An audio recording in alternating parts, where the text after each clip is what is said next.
Olá pessoal, sejam bem-vindos ao programa Bíblia Fácil. A gente tem esse encontro semanal num tempo muito especial, onde a gente para um pouquinho para abrir a palavra de Deus e descobrir um pouquinho mais a respeito dos ensinos de Jesus. Seja muito bem-vindo, onde quer que você esteja nesse Brasil afora ou até mesmo fora do Brasil. Você é muito bem-vindo a esse momento de estudo da palavra de Deus. Estamos em mais uma temporada do programa e mais uma vez aprendendo sobre os ensinos de Jesus. Você sabe que ninguém ensinava como Jesus. Ele é o maior mestre que o mundo já conheceu.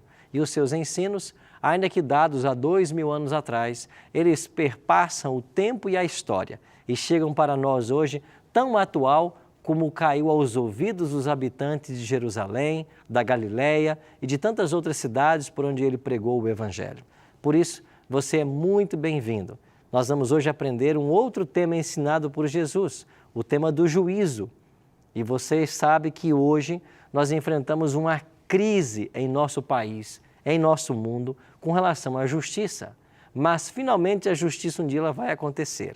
E como você já sabe do adágio popular, a justiça humana pode até falhar, mas a divina não falha.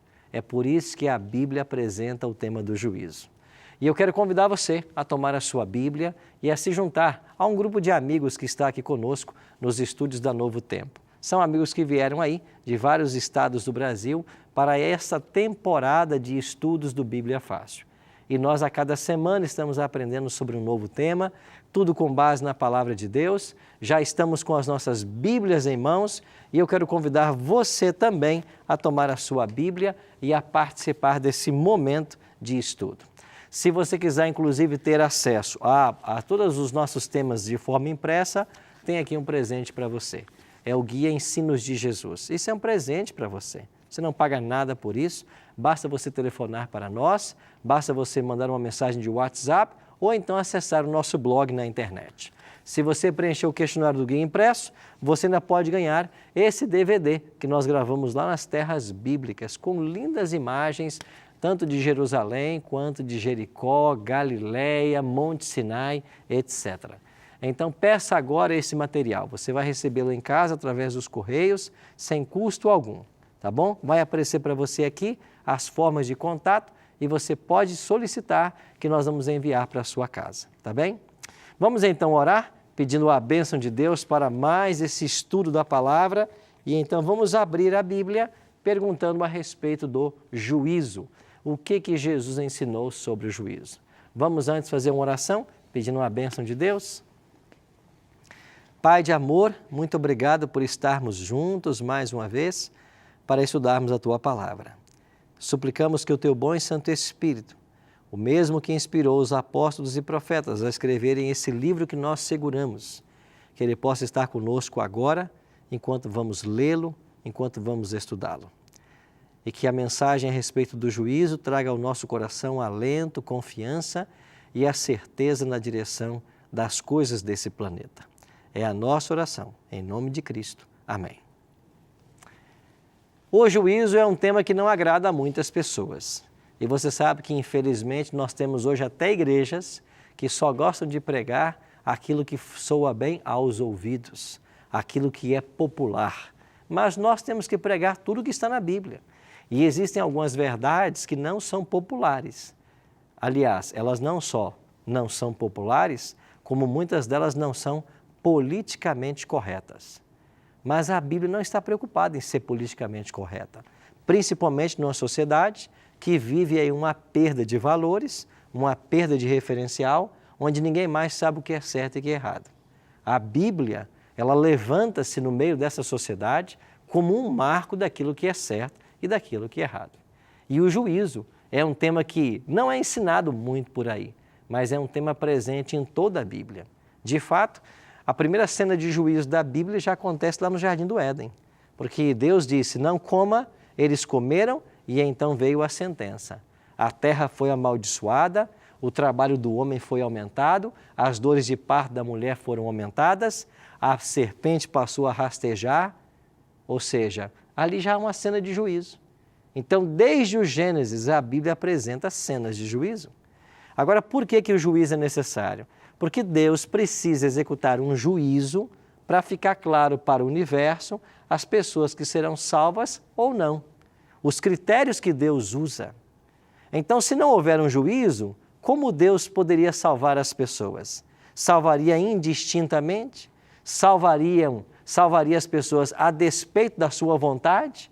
A despeito de suas escolhas? É por isso que tem que haver um juízo. Então, hoje nós vamos olhar para a Bíblia e vamos entender melhor esse assunto. Vamos começar com o apóstolo Paulo. 2 Coríntios capítulo 5, verso 10. Porque importa que todos nós compareçamos perante o tribunal de Cristo, para que cada um receba segundo o bem ou mal que tiver feito por meio do corpo. Paulo é muito claro. Quantos irão comparecer? Todos. Porque importa que todos nós.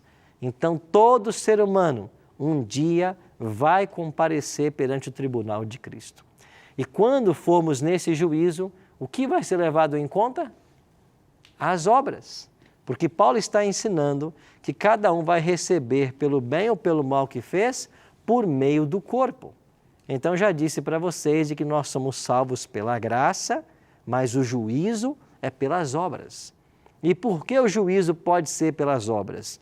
Porque as obras do ser humano apenas evidenciam se ele tem Cristo no coração ou se ele não tem. Então as obras não salvam, elas evidenciam quem está salvo e quem está perdido.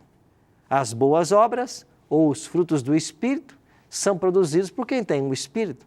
As obras da carne são produzidas por aquele que não tem Cristo no coração. E de fato não foi isso que Jesus ensinou? Ninguém pode servir a dois senhores. Se você amar um, vai ter que odiar o outro. Então, ninguém pode servir a dois senhores. Então, as obras determinam a quem nós servimos. É por isso que elas serão usadas no juízo.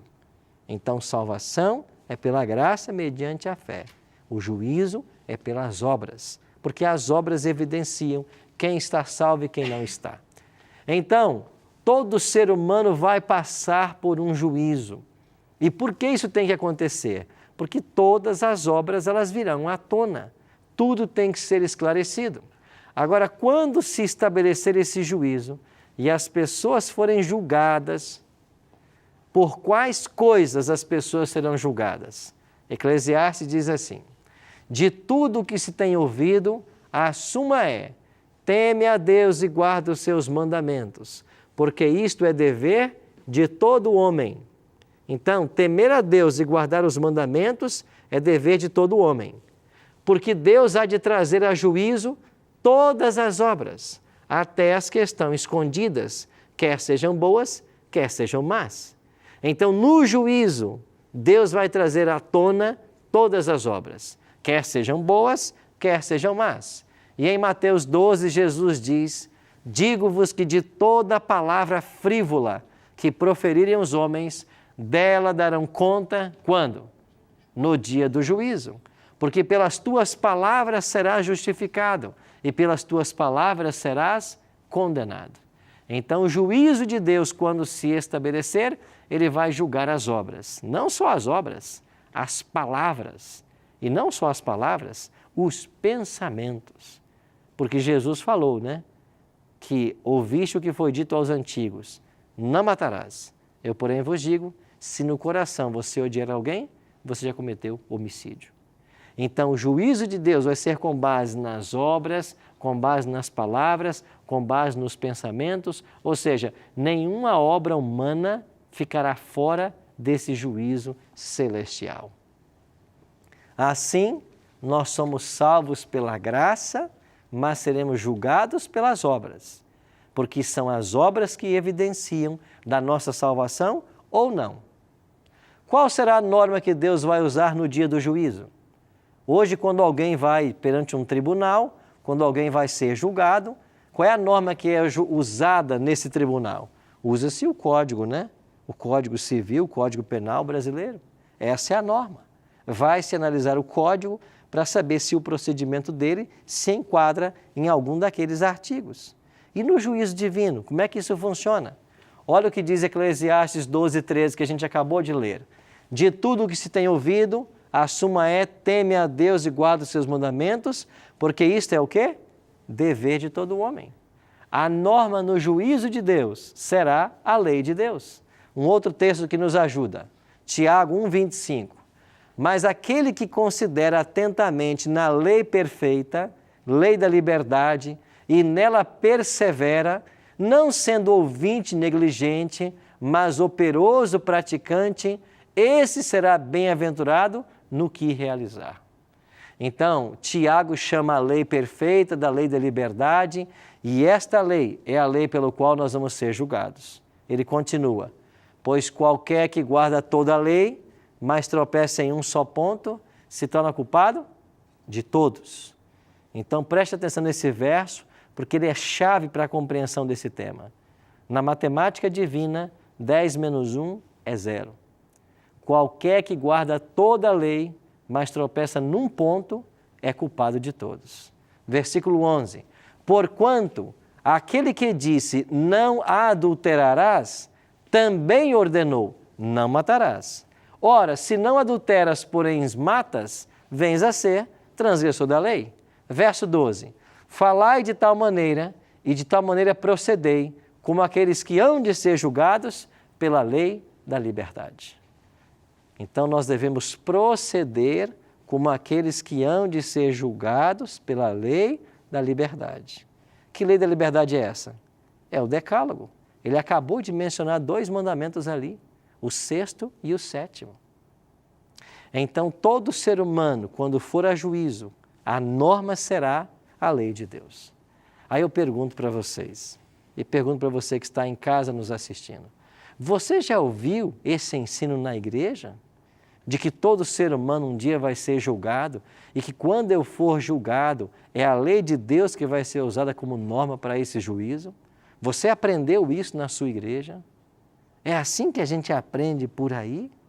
Ninguém nem ensina isso. As pessoas estão hoje ensinando uma religião totalmente sem compromisso. A pessoa diz que aceitou a Cristo e vive do jeito que ele quer viver. Ninguém está preocupado em dizer o que é certo e o que é errado à luz da Bíblia. Ninguém está preocupado em dizer que este é o padrão de vida cristã, essa é a ética do reino. Ninguém está preocupado com isso. Por que não? Eu volto ao que eu disse na introdução. É porque as pessoas hoje não querem pregar uma mensagem que não seja boa de ser ouvida. As pessoas estão com medo de esvaziarem suas igrejas. E se esvazia a igreja, você perde o dízimo e a oferta. Essa é uma realidade de muitas igrejas. Então, para você manter uma igreja cheia, que possa ter um bom dízimo e uma boa oferta, nós vamos pregar o que as pessoas querem ouvir.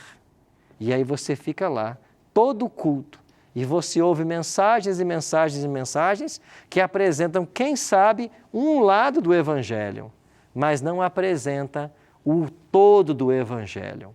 Não apresenta as responsabilidades da vida cristã, não apresenta o estilo que a Bíblia nos orienta a viver e nem apresenta as consequências de não se viver. Essa é a grande questão. Sim, Daniele? Pastor, em relação às obras, o senhor considera que obra seria cumprir com a lei, que seria o decálogo, e apenas isso, ou obra em relação a frutificar seria algo maior, como salvação de almas? Porque Jesus é muito contundente quando fala da figueira, que a gente até se assusta um pouco com a reação de Jesus com a figueira, que não deu fruto e ela secou. Aham. Não é? É uma passagem assim bem rara de Jesus, assim, Sim. chateado com. Ele amaldiçoou a figueira, né? Ele amaldiçoou Então, a aquele figueira. que não der fruto também fala de uma forma figurativa de que o ramo que não der fruto vai ser cortado e lançado jogado fora. no fogo. Então, a questão da pessoa não ter obra nenhuma, aí também a parábola dos talentos. Aquele que ficou com o menor talento e não Desenvolveu, né? exato, enterrou, também ele foi condenado.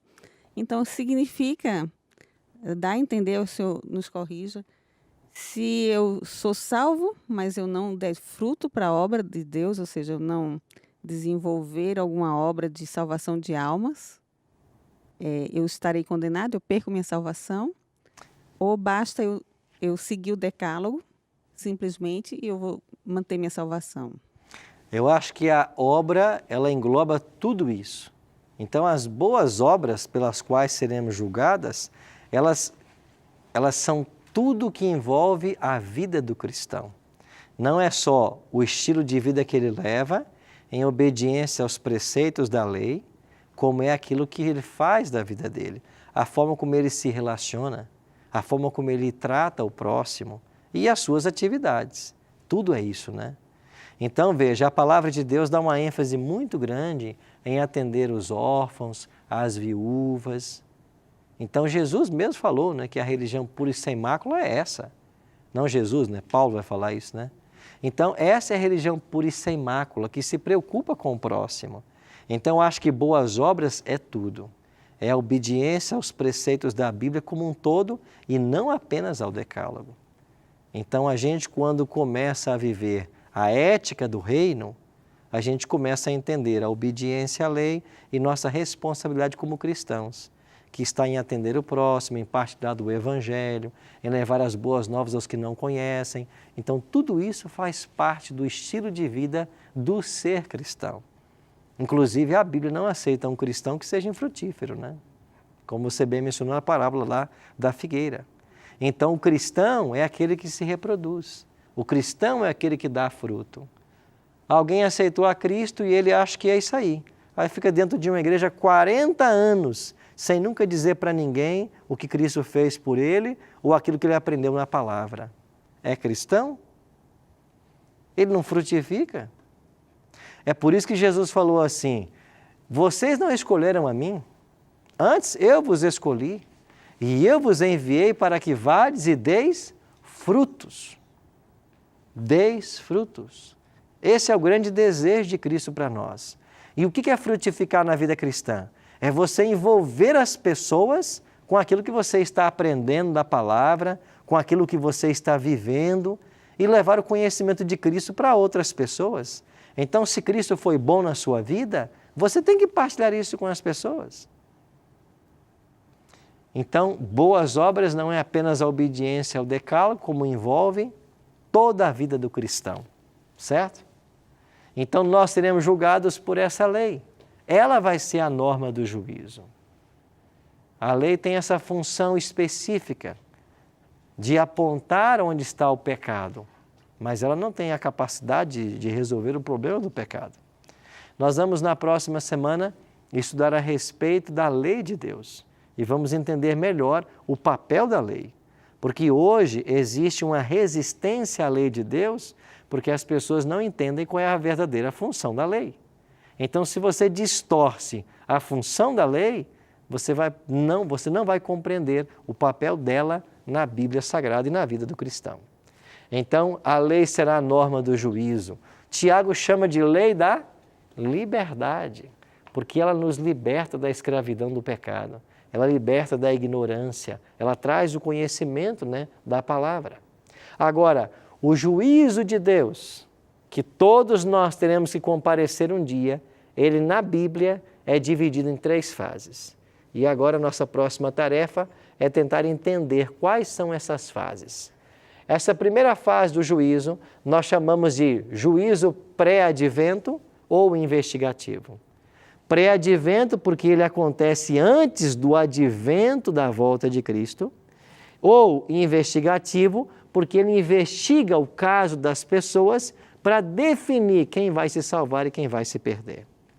Então vamos entender o juízo de Deus. Esse juízo se divide em 3 fases, mas é na primeira fase que todos os casos são decididos. Na segunda fase não tem decisão, na terceira fase não tem decisão. Só na primeira fase é que os casos são decididos para a salvação ou para a perdição. Então vamos olhar para alguns textos da Bíblia e entendermos como que é a primeira fase.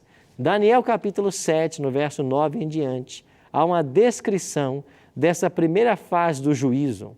Daniel diz assim: continuei olhando até que foram postos uns tronos e o ancião de dias se assentou.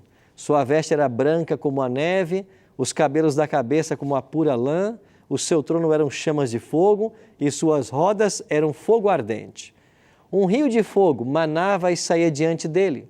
Milhares de milhares o serviam e miríades estavam diante dele. Assentou-se o tribunal e abriram-se os livros. Então aqui nós temos um tribunal se assentando e os livros sendo abertos. Que livros são estes? Livros de registros. Em toda a Bíblia você encontra esses livros. Esses livros de registro são os livros que registram as ações, os pensamentos e as palavras de cada ser humano. Então, quando o juízo se estabelecer, esses livros serão abertos e as pessoas serão julgadas de acordo com o que está escrito nos livros. E os livros descrevem a vida de cada pessoa. Então, tudo que eu faço, tudo que você faz, desde o dia que você nasceu, está sendo mantido um fiel registro de tudo isso. E é esse registro que vai ser aberto no dia do juízo. Aí eu pergunto mais uma vez, quando é que as nossas igrejas estão ensinando isso para os nossos membros? Quando é que as igrejas estão ensinando isso para as pessoas? Para que as pessoas saibam que nós temos um estilo de vida a levar. Porque hoje o que você ouve por aí é assim, você aceita a Cristo como Salvador e agora tudo está bem. É verdade que Cristo é a salvação, mas Cristo não entra no coração para deixar a pessoa do mesmo jeito, para viver como vivia, para viver no pecado. Não. Cristo nos salva para a obediência. Então, por exemplo, eu aceitei Cristo como meu Salvador, mas eu continuo fraudando no comércio. Que Cristo é esse que você aceitou? Se você continua fraudando no comércio. Não, eu aceitei Cristo como meu Salvador, mas eu continuo traindo a minha esposa. Que Cristo é esse que você aceitou? Então hoje a coisa está assim, você aceita Cristo e tudo está bem. E as obras? E o comportamento? Não, isso aí não se preocupa. Não se preocupa com isso. E quando a gente começa a falar de lei, não, isso aí é coisa do Antigo Testamento. Já viram isso? Isso é do Antigo Testamento? Interessante. Mas quando querem cobrar o dízimo das igrejas, para onde é que eles vão? Para o Antigo Testamento. Ou seja, na hora de arrancar o dinheiro do fiel, aí tem que ir para Malaquias, para ameaçar com fogo, para dizer que é ladrão. Aí vai para Malaquias, para arrancar o dízimo. Mas quando você começa a falar de comportamento, de ética, de procedimento, não, isso é coisa do Antigo Testamento. Isso aqui é errado à luz da Bíblia. Não, isso é Antigo Testamento. Nós agora é Novo Testamento. Nós agora vivemos debaixo da nova aliança. Que nova aliança é essa? Agora é a graça. É a graça, o período da graça. E a lei? Não, o período da lei acabou. Acabou? Então eu posso matar agora? Posso roubar? Posso adulterar? Posso mentir? Não, isso você não pode. Então o que acabou? Aí as pessoas não sabem mais responder. Então você está entendendo como é sério a Bíblia? A gente tem que olhar para esse livro com muita seriedade. Se a gente quer ser cristão bíblico, a gente tem que abrir mão de muita coisa. Tem que entender que o que se ensina em muitas igrejas por aí, de nada de Bíblia tem.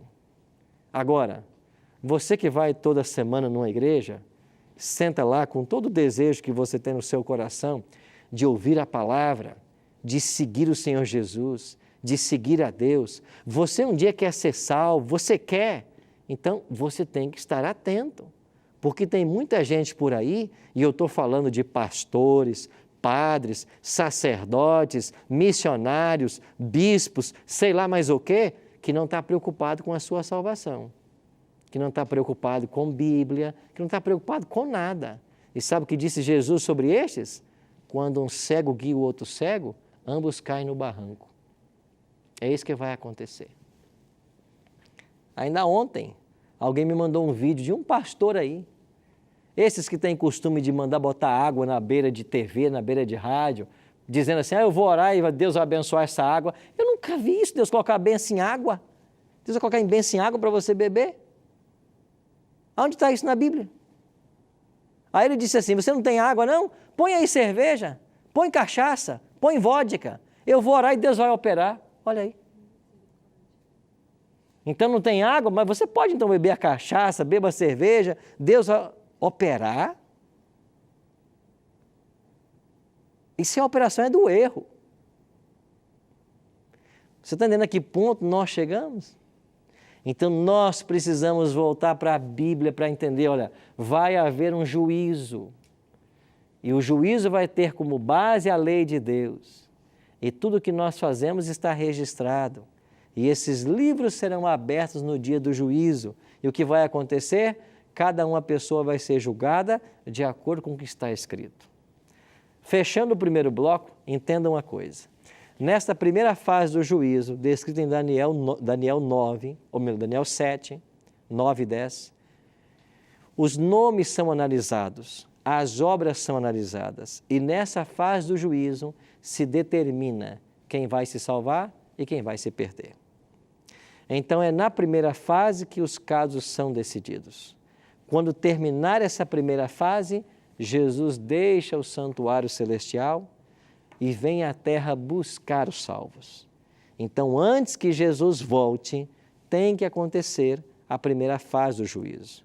E quando nós vamos aqui para Apocalipse 14, verso 6, a mensagem é assim: vi outro anjo voando pelo meio do céu, tendo o evangelho eterno para pregar aos que se assentam sobre a terra, a cada nação, tribo, povo e língua, dizendo em grande voz: temei a Deus, dai-lhe glória, pois é chegada a hora do seu juízo. Então o anjo de Apocalipse 14, 6 e 7, ele anuncia que o juízo já chegou. Nós estamos agora nesse juízo. Ele está, ora, acontecendo. Por quê? Porque quando terminar esse juízo, Jesus vai voltar. Então não saia daí, porque nós depois, no segundo bloco, vamos aprender sobre a segunda e a terceira fase do juízo. Daqui a pouquinho a gente volta.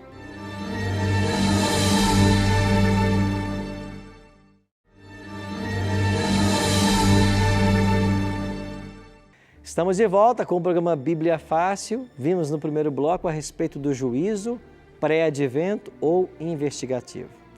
Quem é que é julgado nessa primeira fase?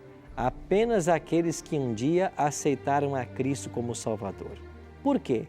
Porque quem não aceitou a Cristo já está condenado. Ele não tem Cristo. Então, quem aceita a Cristo é julgado. Agora, pastor, por que é que alguém que aceitou a Cristo tem que ser julgado?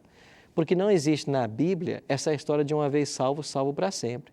Isso aí é ilusão que inventaram para você. Salvação é um processo diário.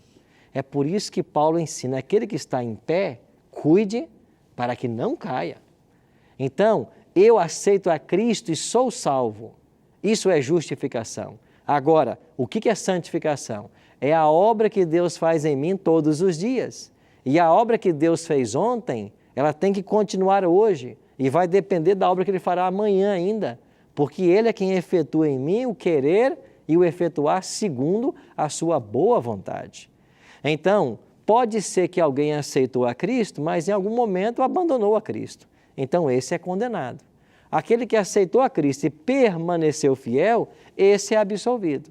Então, nesta primeira fase, vai se determinar quem está salvo e quem está perdido. E quem é que vai se salvar? Aquele que um dia aceitou a Cristo e permaneceu em Cristo. Daí, há duas expressões teológicas que você deve conhecer: justiça imputada e justiça comunicada. O que é justiça imputada? Você aceitou a Cristo como Salvador, Ele pega a justiça dele e Ele imputa em você. Você está perdoado e você está santo. O que é justiça comunicada? Agora que você foi perdoado, eu vou comunicar a minha justiça para você, para que você continue fiel. Fiel até quando?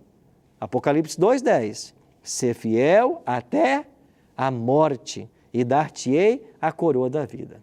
Então, justiça imputada é quando nós aceitamos a Cristo. Justiça comunicada é a graça diária que Ele me dá para permanecer nos caminhos dEle. Justiça imputada é o meu título para o céu. Justiça comunicada é a minha idoneidade para o céu. É a minha maturidade para os céus. Eu preciso de ambos. Agora, e se eu não tiver a oportunidade de receber a justiça comunicada? A imputada pode me salvar. Quer um exemplo bíblico? O ladrão na cruz. Ele aceitou a Cristo, a justiça foi imputada, ele morreu. Ele não teve uma vida de santificação, ele não recebeu justiça comunicada. Ele foi declarado justo e assim ele foi salvo. Agora, se ele tivesse descido da cruz, ele teria sido um excelente cristão. E aí ele precisaria da justiça comunicada para andar todo dia na presença do Senhor. Esmeralda? Então, pastor, o senhor respondeu uma parte da minha pergunta. Porque se estamos na igreja, estamos aprendendo, aceitamos a Jesus, né? Estamos recebendo, passando e a palavra, e num dado momento passando algo que não está na palavra, passando algo que você aprendeu e está repassando. Uhum. E a responsabilidade? Porque a pessoa então, ela está na igreja, ela está achando, está fazendo certo, né? Aceitou Jesus e está fazendo certo. E ficaria como? Tanto o cristão, como quem está dando a palavra, quem está tendo a responsabilidade de passar essa palavra. Ok. Deus é tão bom que Ele vai ignorar o nosso tempo onde nós não conhecíamos. Então, se uma pessoa com sinceridade tem apresentado alguma coisa da Bíblia que não é a verdade, mas ele está fazendo isso com sinceridade, porque para ele aquilo que era o certo, Deus vai ignorar esse erro. Na realidade, no Novo Testamento, você tem duas palavrinhas que são bem interessantes, a palavra grega áfesis e páresis. Áfesis tem a ver com ignorar o pecado, páresis tem a ver com perdoar. Então, há pecados que Deus perdoa, há pecados que Deus ignora. Quando é que Deus perdoa? Quando a pessoa reconhece que fez o pecado e pede perdão, Deus perdoa. Agora, quando a pessoa pecou e nem sabia que era pecado, se ele não sabia que era, ele certamente não vai confessar. Então, Deus ignora esse pecado, porque a pessoa vivia num tempo de ignorância. Atos 17:30 diz isso, não levou Deus em conta os tempos da ignorância. Então, Deus vai julgar o motivo do coração, certo? Por que a pessoa fazia aquilo? É isso que Deus vai julgar. É por isso que o juiz não pode ser de homens, né? Porque o homem só vê o aparente, né? Verdade, o coração só. E o coração só Deus quem vê. É por isso que o juízo é realizado por Deus. Adilson. Pastor, eu estava aqui imaginando uma coisa. Nós vivemos hoje num país, uma sociedade, onde a justiça parece que ela é a mesma, mas não é. Dependendo do grau de instrução, de nível social, se tiver bons advogados, o juiz pode interpretar a mesma lei, condenar um e absolver outro. Nessa justiça divina, isso não acontecerá. Ela será literalmente a mesma para todos. Aí. Claro. A Bíblia ensina que Deus julgará com equidade, com justiça e equidade. Deus é justiça. Deus nunca cometeu nem cometerá injustiças. Ninguém nunca será injustiçado. Então, Deus ele vai julgar todos os casos e vai levar em consideração todas as questões. Nada passa despercebido aos olhos de Deus. É por isso que ele é chamado de o justo juiz, né? Sim, hein? Deus não vai levar em conta o nosso tempo de ignorância, Certo. né? Como já foi falado, a partir do momento que a gente toma essa consciência e aceita Jesus, as coisas começam a acontecer. Só que a partir de qual momento seria essa consciência, assim, na prática? Porque muitas dúvidas as pessoas já me perguntaram. A partir do momento que a pessoa vai lá na frente da igreja, a partir do momento que a pessoa passa pelas águas, a partir do momento que a pessoa, mesmo não indo lá na frente, levantando a mão, mas ela teve um encontro com Jesus pessoal através da leitura da Bíblia, como que seria isso? Eu respondo a sua pergunta evocando um incidente do ministério de Cristo, né? Jesus contou várias histórias, né, para ilustrar as verdades, né? Então, em algumas delas, Jesus falou assim, você entendeu a história que eu contei para você? A pessoa disse, eu entendi, então agora vai você e faz o mesmo. Ou seja, você conheceu agora? Então vai você agora e faz o mesmo. Então, a partir de agora, você pratica isso. Então, eu acho que o ponto é quando eu conheço a verdade. Por exemplo, eu fui ensinado desde pequeno de que aquele batismo que eu tive lá quando eu era um bebê recém-nascido era o batismo bíblico. Era o batismo verdadeiro. Aí quando eu cresci, fiz 13 anos, eu fui para a Bíblia e eu não achei esse batismo infantil na Bíblia. Eu entendi que o batismo na Bíblia é por imersão. Eu tenho que ser afundado nas águas depois de conhecer a Bíblia, depois de me arrepender, etc, etc. Então agora que eu conheci, aquele batismo lá não tem validade mais. Eu preciso passar pelo batismo bíblico. E se eu morresse sem conhecer o batismo bíblico? Não é que aquele batismo passaria a ter validade, mas Deus ia levar em conta a minha ignorância do assunto. Então, acho que o marco inicial é o conhecimento da palavra. E pode ser que no Bíblia Fácil de hoje seja um marco para muitos de nós, que a partir de hoje eu estou entendendo o assunto. E quando eu compreendo o assunto à luz da Bíblia, eu me torno responsável não só por viver, como por ensinar as pessoas. Porque hoje a grande maioria está indo no caminho largo, que leva à perdição. E a gente tem que ajudar as pessoas mostrando o caminho estreito, que é o caminho da vida, né? Ok? Porque eu já vi, pastor, algumas ações missionárias de algumas denominações evangélicas, que ela pega um tanto de pessoas, vamos supor, e faz um batismo coletivo, digamos assim, sem uma preparação. Então faz, por exemplo, batiza 300 pessoas, e aí pessoas, às vezes até mesmo moradores de rua, e não fizeram uma adequada preparação. Então, acredito eu que apesar dessas pessoas já terem passado pelo batismo bíblico, que seria a imersão, eu não sei se elas teriam essa consciência. Certamente não, porque o batismo é uma coisa muito séria. E você, quando dá esse passo, é porque houve os passos anteriores que a Bíblia me dá. Então, a Bíblia diz para mim o que eu tenho que fazer antes de ser batizado. Então, se eu não sigo orientação bíblica, certamente eu estou colocando o carro na frente dos bois, né? Certo? Então, na segunda fase do juízo, agora ela acontece após a volta de Cristo. A primeira fase já determinou quem vai se salvar e quem vai se perder. Jesus volta para buscar os salvos. E agora vai começar um período de 1000 anos que nós estudamos semana passada. A segunda fase do juízo, ou juízo comprobatório, ela acontece justamente durante esses 1000 anos. E que fase é esta? Para que serve esse juízo?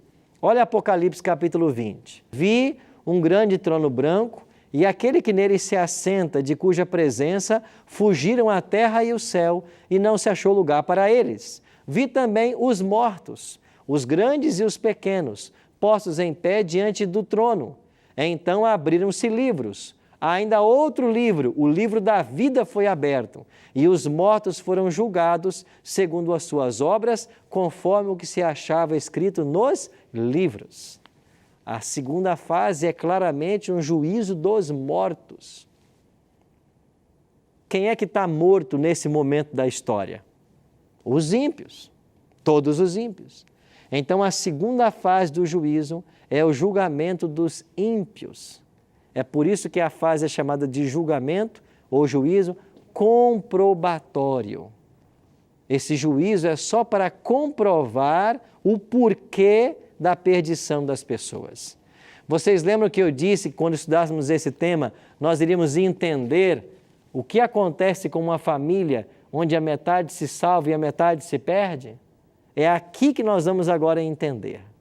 Então, durante 1000 anos, os salvos no céu vão julgar os ímpios que estão mortos. E os livros de registro serão abertos.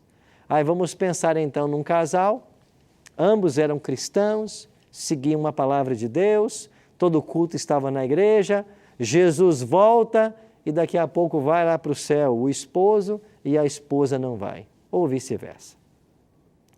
Aí o cônjuge chega no céu, cadê minha esposa? Ela não está aqui, ela não foi salva. Ok? Vai ter o juízo, né? Então vai começar o juízo, aí nós vamos nos livros de registro e eu vou olhar lá. Por que a minha esposa, por que o meu esposo não foi salvo? Por isso o juízo comprobatório, de comprovação. Aí eu verei por esses registros todas as investidas que o céu fez para salvar o meu cônjuge. Tudo que o céu fez, todas as chances, todas as oportunidades, e a despeito de tudo que o céu fez, A pessoa disse não. A pessoa não quis, porque finalmente salvação ou perdição é uma questão de querer ou não. A pessoa tem que querer, ela tem que dizer sim. Jesus falou isso em Apocalipse 3:20, né? Eis que eu estou à porta e faço o quê? E bate. Se alguém o quê? Ouvir a minha voz e abrir a porta, você percebe que é a partícula condicional? Eu estou à porta. Agora, se alguém ouvir e abrir, eu vou entrar. E se alguém não ouvir nem abrir, Cristo vai arrombar a porta? Não. Então, nós vamos entender pelos livros que todas as chances foram dadas e ainda assim a pessoa não quis, por isso ela se perdeu. E quando nós entendermos os motivos da perdição, mesmo das pessoas que nós amávamos, nós vamos declarar assim: Deus foi justo. Deus foi justo. E essa justiça divina é que vai nos tranquilizar. E nós não lamentaremos pela eternidade a ausência dessa pessoa que nós amávamos. Por que não? Porque foi uma escolha que ela fez. Você entendeu? Daniele. Pastor, existe um ponto assim, um pouco duvidoso quanto ao livre-arbítrio e quanto à oração do justo, que pode muito em seus efeitos, e a promessa de Deus, como aquela do carcereiro: será salvo tu e a tua casa. Então, se eu e minha casa seremos salvos, o meu marido, não, esse aqui que já é salvo, glória a Deus, mas assim, meus filhos, não é um caso pessoal meu não, tá? Eu estou colocando de uma forma geral. O meu filho, ele vai estar com a salvação garantida porque é uma promessa de Deus que eu e minha casa seremos salvos. Aquilo ali foi uma promessa particular somente para o carcereiro, não é? E, bom, no frigir seria só isso mesmo. Ok. Essa dúvida. Se essa promessa... Quando os apóstolos disseram assim para o carcereiro em Filipos: crê no Senhor Jesus e serás salvo tu e tua casa, não quer dizer que a crença dele seria transferida para a família, independente da atitude da família. Se fosse assim, Deus não estaria respeitando o livre-arbítrio das pessoas. O sentido é o seguinte: se você crê no Senhor Jesus, se essa crença for partilhada pela tua família, você e a sua casa será salva. Tu e a tua casa serão salvos. Agora imagine você, se nós formos interpretar ao pé da letra, imagine que eu sou um pai de família e eu tenho 3 filhos. Aí eu creio no Senhor Jesus, eu entreguei minha vida para Ele, mas eu tenho lá 3 filhos que nada querem saber do Senhor. Pensa aí nos filhos de Samuel, por exemplo, que eram homens que totalmente andaram longe dos caminhos do Senhor. Pensa nos filhos de Eli, que andaram totalmente longe do caminho do Senhor. Quer dizer, então, porque eu acredito em Cristo e estou salvo, os meus filhos que nada querem com o Evangelho também estão salvos? Não. Não é isso que a Bíblia está ensinando. Eles serão salvos pelo mesmo caminho que eu sou, por crer no Senhor Jesus. Agora, se creio, o que eu posso fazer é abençoá-los com a minha influência. E essa é a minha responsabilidade. Era do carcereiro. Abençoar a família com a influência, contar um milagre que aconteceu, influenciá-los para o bem, assim a casa seria salva. Agora, o pai pode crer, pode ser um exemplo de cristão, pode fazer culto todo dia com a família 2 vezes por dia, pode dar testemunho, mas se o filho disser não, ele não vai ser salvo. Porque senão Deus não respeitaria o livre-arbítrio. E Deus respeita.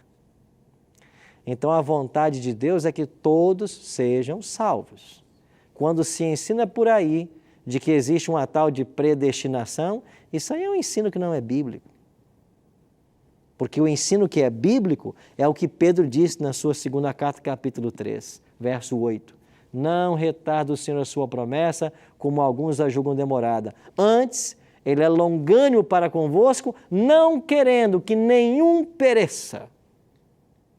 Isso é Bíblia. Deus não quer que ninguém pereça. Quem é que vai perecer? Quem não quis aceitar a vontade de Deus para a vida dele. Então, todo ser humano é predestinado para a salvação. Só que essa predestinação pode ser resistida. Eu posso dizer não para Deus. E Deus respeitará isso?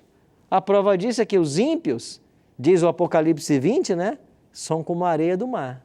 Por quê? Eles não quiseram. Ou será que nós achamos de que Deus predestinou a grande maioria dos seres humanos para se perder e predestinou um grupo menor para se salvar? Porque Jesus falou assim, largo e estreito é o caminho que conduz à perdição e são muitos os que entram por ele. Não é isso? Muitos serão chamados, mas poucos os escolhidos. Então quer dizer, de acordo com a visão de predestinação, que Deus então destinou para que a maioria dos seres humanos se perdessem, independente da escolha deles? Que Deus é esse? Na cabeça de quem um Deus desse cabe? Então Deus é assim, todos podem ser salvos. Eu quero que todos sejam salvos. Todos serão chamados. E quem é que vai ser salvo? Quem quiser. Quem quiser. Então, não existe essa história de predestinação como se ensina por aí. É muito confortável dizer isso, né? Ah, não, você foi um predestinado e quer queira, quer não, você vai se salvar. Então, quer dizer que eu posso fazer o que eu quiser da minha vida e que eu vou ser salvo? É. Aonde está isso na Bíblia? Aonde está isso na Bíblia? Então, nós todos somos predestinados para sermos salvos. E por que haverá um grupo grande de ímpios? Porque não quiseram. Certo? E então nós vamos, durante o milênio, entender. Aí chegamos à última fase do juízo. Como é que ela se chama? Executivo. Que fase é essa? É a aplicação da sentença. Olha o que diz o Apocalipse. Quando se completarem os 1000 anos, Satanás será solto de sua prisão e sairá a seduzir as nações que há nos 4 cantos da terra, Gog e Magog, a fim de reuni-las para a peleja. O número desse é como o quê? Eles escolheram. Não foi Deus quem quis que eles se perdessem. Deus não quer. Não é isso que Deus fala. O Senhor não tem prazer na morte do ímpio. Não é isso que está dizendo na Bíblia. Mas antes que ele se converta do seu caminho. Essa é a vontade do Senhor. Mas ele não força. Eles quiseram, como a areia do mar. E agora eles vão marchar pela superfície da terra, sitiaram o acampamento dos santos e a cidade querida, desceu, porém, fogo dos céus e os consumiu. Então, a terceira fase do juízo é juízo executivo, é a aplicação da sentença. Você não quer ser salvo, você então vai ser destruído. E o fogo então virá para destruir completamente os ímpios. Por isso, todos darão conta de suas obras no dia do juízo. E que apelo Pedro faz para mim e para você hoje? Ora, os céus que agora existem e a terra, pela mesma palavra, têm sido entesourados para o fogo, estando reservados para o dia do juízo e a destruição dos homens ímpios. Então veja, não tem essa história de um fogo eterno que queima por aí.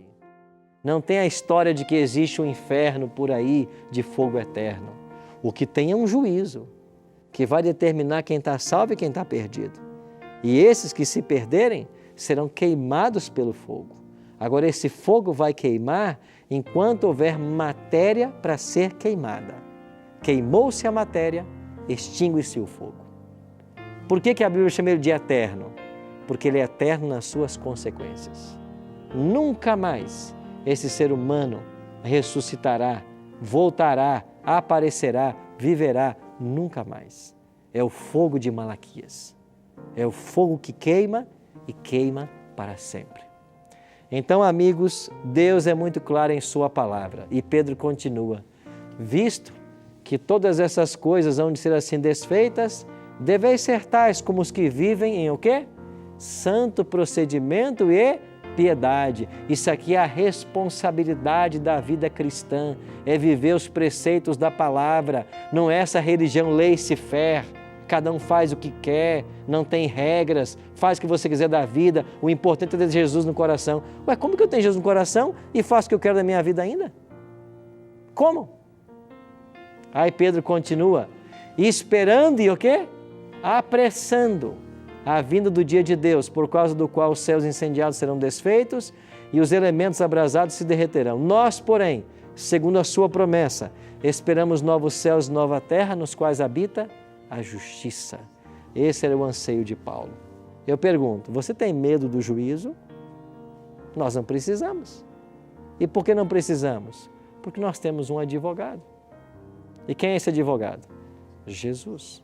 E ele nunca perdeu uma causa. E sabe quem é o nosso juiz? O pai do advogado. Você acha que o juiz vai querer condenar o cliente do filho dele? Não. Então, nós não precisamos temer o juízo. E eu dou um exemplo muito simples. Vamos supor que lá na cidade de Brasília morreu um prisioneiro e você, Esmeralda, que trabalha lá, é a principal suspeita. Quando aconteceu o homicídio? Aconteceu no mês de maio. E aí você olha no calendário, você está sendo acusado desse homicídio, mas você descobre que em maio você estava na Novo Tempo gravando um programa. Mas você é a principal suspeita. E então começa um processo e é marcado um dia para que o seu caso seja julgado. Só que quando chegar o dia do julgamento, você pode levar pelo menos mais 8 pessoas com você, 9, 10, 11, para dizer assim, não, ela nem estava em Brasília nesse dia, ela estava em São Paulo. Aí eu pergunto, você vai ficar com medo do juízo chegar ou vai ansiar que ele chegue logo? É claro que ela vai ansiar que ele chegue logo. Por quê? Porque quando chegar o juízo, as testemunhas vão dar o seu aval e você vai ser absolvida, porque você tem um álibi. Agora, enquanto não chegar, você está sendo acusada. Você ainda está sendo acusada por um crime. Então, é assim com Deus. A gente não tem medo do juízo. A gente quer que ele chegue logo, porque quando ele chegar, o meu nome for passado, por causa do meu advogado, eu serei absolvido. Então nós não tememos o juízo. É por isso, amigos, que um braço do céu está estendido para mim e para você. Agora quem é que vai se salvar? Quem pega esse braço, né? Quem com a sua fé diz assim, eu quero, eu aceito. Nós vamos ter uma música agora. E enquanto tivermos essa música, pelo pastor Jairo, eu queria que você pensasse. Deus é um justo juiz. Esse Deus é um pai que te ama. É um pai que quer o melhor para você. Deus faz esse convite, vinde arrazoemos, lá em Isaías capítulo 1, né? Verso 18. Vinde arrazoemos, vamos conversar aqui. Eu quero o melhor para vocês. Olha, esse é o caminho, andai por ele. Eu quero dar vida para vocês. Agora, se finalmente você disser assim, eu não quero, Deus não vai poder forçar. Mas se você disser assim, não, Senhor, eu quero que o Senhor seja meu advogado. Eu quero ser salvo na tua vinda. Deus vai ajudar você. Cristo vai interceder por você. E você vai ser salvo. Então pense nisso agora. Enquanto você ouve essa música, tente entender quem é Deus. O quanto Ele te ama e os planos que Ele tem para a sua vida.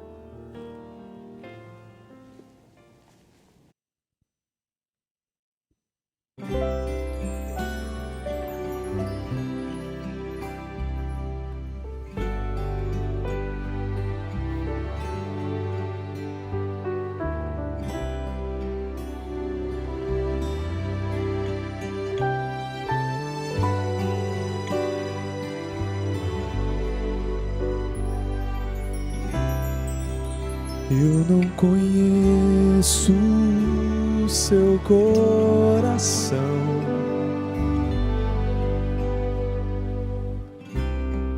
não sei sua história, nem quem é você.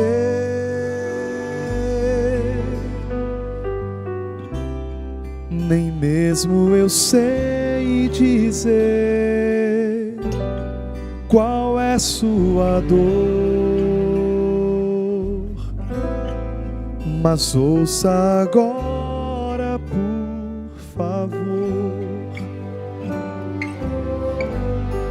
O Pai sabe tudo que guardado em seu peito está e quer acolher você,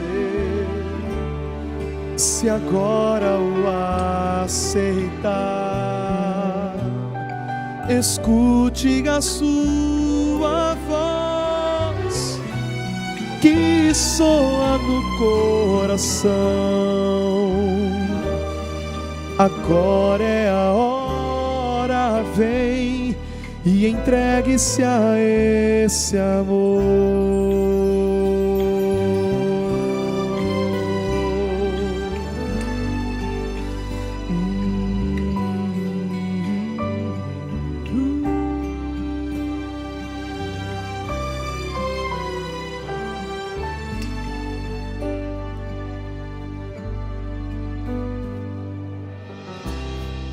E se já está cansado de lutar,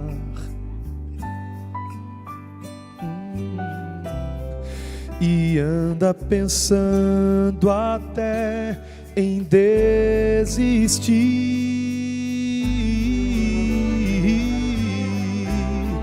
levante a cabeça, pois Deus está aqui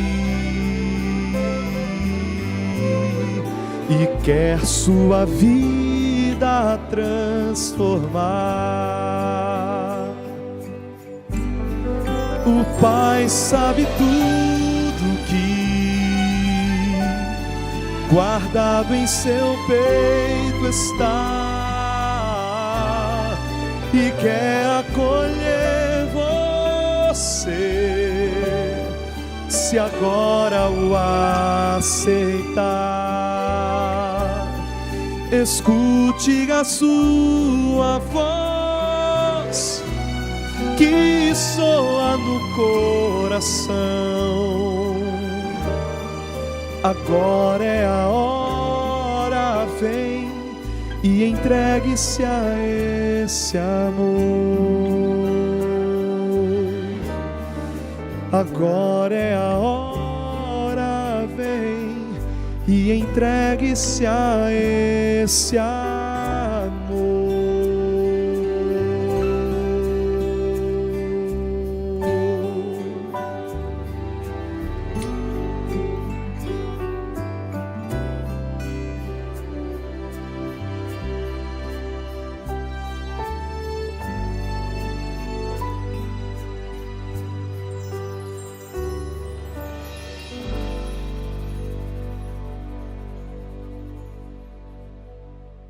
Amém.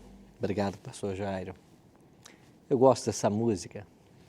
O Pai sabe tudo o que guardado no seu peito está. Sabe que às vezes nós temos medo de Deus porque olhamos para Ele como um Pai severo? Mas Ele não é assim. Ele é um Pai de amor. É um Pai que fez de tudo para que os filhos pudessem ter a vida eterna. Ele deu o maior dom que havia no céu. Ele enviou o seu próprio Filho para morrer em nosso lugar. Ele ressuscitou esse Filho e fez dele o nosso advogado. Você sabe para que existe um juízo na Bíblia? É porque precisa ficar claro perante o universo de que Deus é justo, que o pecado tem que ser punido. O fogo eterno, do qual fala Apocalipse 20, não foi preparado para seres humanos. A Bíblia é clara em dizer que ele foi preparado para o diabo e seus anjos. Deus não queria que nenhum ser humano estivesse junto nesse dia de destruição. Agora, sabe por que haverá seres humanos lá? Porque eles não compreenderam quem é Deus. Eles não aprenderam a se relacionar com Ele. Deus é um Pai de amor que quer o melhor para os seus filhos. E o juízo é a forma que Deus tem para deixar claro para o universo de que tudo foi preparado para que o ser humano pudesse ser salvo. E aqueles que aceitaram a Cristo como Salvador, pela graça dele serão vitoriosos. E quando chegarmos diante do tribunal e o acusador, que é Satanás, colocar ali patente nossos pecados, o nosso advogado, Cristo, ele simplesmente vai estender suas mãos perfuradas pelos cravos e vai dizer: Pai, foi por esses que eu morri. E sabe o que vai acontecer com os nossos pecados? Eles são todos perdoados e esquecidos, apagados, e nós somos absolvidos. Não porque temos nada bom em nós mesmos, mas seremos absolvidos por causa dessa graça maravilhosa que se manifestou salvadora a todos os homens. Então, o que nós precisamos hoje é abrir nosso coração e dizer: Senhor, seja o meu advogado. E nesse grande dia do juízo, nós seremos absolvidos por causa dos méritos dele. Por isso, não fique um minuto sequer sem requisitar esse advogado. Vamos fazê-lo mais uma vez, através da oração?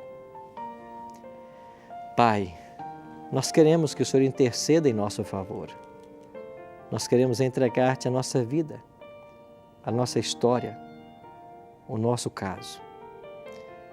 Queremos, Pai, que quando o nosso nome for passado no tribunal divino, os nossos pecados estejam todos perdoados e sejamos salvos pela graça de Jesus. Por isso, bom Deus, aceita a nossa entrega. Aceita, Pai, a nossa adoração. Interceda em nosso favor. E dá-nos, Senhor Deus, a vitória pelo Teu sangue. Cuida de todos nós. Livra-nos dos temores, livra-nos das angústias, dos medos. Acalma o nosso coração e nos prepara a cada instante para a vida eterna. É a nossa oração, em nome de Jesus. Amém. Obrigado, amigo, por estar juntos no estudo de hoje. Semana que vem a gente se encontra para mais um tema dos ensinos de Jesus. Até lá.